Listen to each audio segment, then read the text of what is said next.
have you been? Not very good. Because Not very successful. it seems to me that there First ought to grant be. I've had in a long time. First one I've had in a long And time. and you're not and people don't seem to be some Knocking of the my door folks who are down. perpetrating Yes. some of this domestic violence, Yes. who are also in very, very high Yes. situations and high Yes. classes, who seem to ignore. They're in all classes. In all classes. Nobody is exempt. Nobody is exempt. I spoke at MTSU a couple of years ago, and the first thing one of the students said that, well, we don't have to worry about it because we're in college. And I had to get up and tell them, honey, you're not exempt. Okay. You're the one that won't count. Okay. We won't count because you won't tell anybody. That's right. Okay. Because of the security that you have. But everybody's everybody's at stake. And of course, those individuals who are in college are in a situation to be advocates. Oh yeah. In terms of that. Oh yeah, because it's happening on the college campuses. Speak to that. What are they telling you about college campuses? Because every now and then we find, we see a newspaper. It's very strong on college campuses. Now the children won't talk about it openly to us, but they will talk to me when I leave.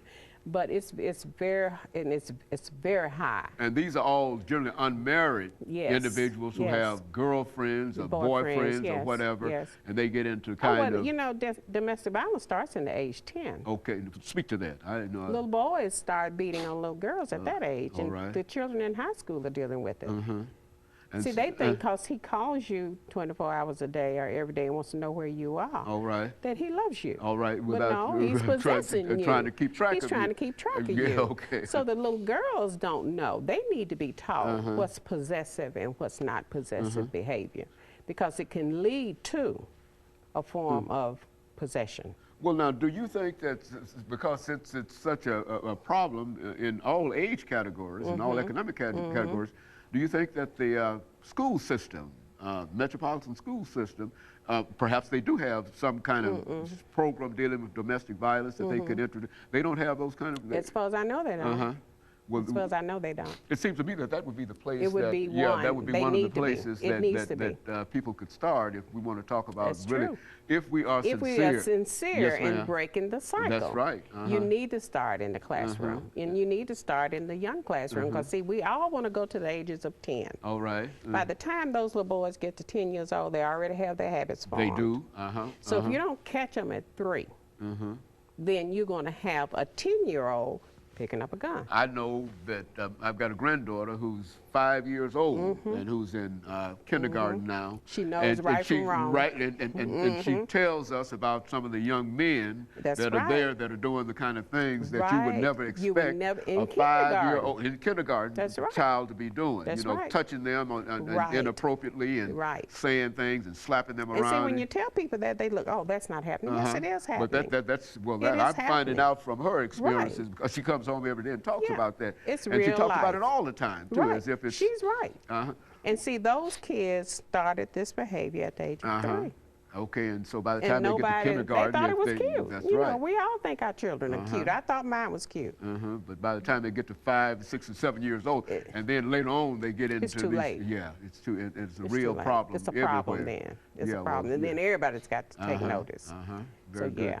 Yeah, so if anybody wants us to come and do the presentation, just give us a call. That's what I think would be important in terms of community centers, those kind of organizations where they have these small daycare centers, whatever, and if your organization could somehow get in there and start dealing, at least leave some kind of program there with those folks. I think that this is...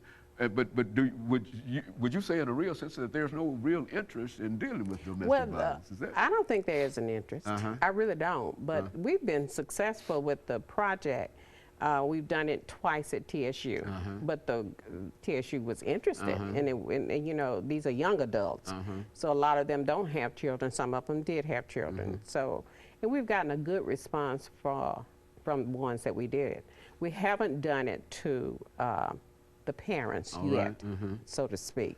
So that's our next presentation. Okay, and very good. And of course, we've got about a minute and 30 seconds before we end this program for today, Mr. Jarrett. Perhaps there's something that you were thinking of perhaps leaving us with on the way out, outside the fact that you need money, and I think that we know that, and what we're going to do is try to do everything that we possibly can in terms of helping you to do that. I appreciate is there anything else that you think that we might be able to do as a community to assist you and those other 2 shelter centers that we have in metropolitan Nashville? The other 2 shelters are pretty, yes. Just be supportive. Just be supportive, and to recognize that it is not an isolated kind of thing, and that. And just think broadly about domestic violence. It's not in a cocoon. Okay. It's not AIDS. All right. It's real. It's real. Very good. It's real. And of course, let me thank you over the last half minute that we have here, Ms. Jarrett, for bringing us that excellent information, and especially the ability to tie domestic violence into some of the health care problems, some of the gang problems and other problems that we're having. Because I think that when we can see it at that angle, and then we understand the cost that is associated with that, then we can probably come out and do something and get organized in reference. We certainly appreciate you coming by. And of course, let me encourage our audience to tune in again next week for another informative edition of Comments. Thank you and good morning.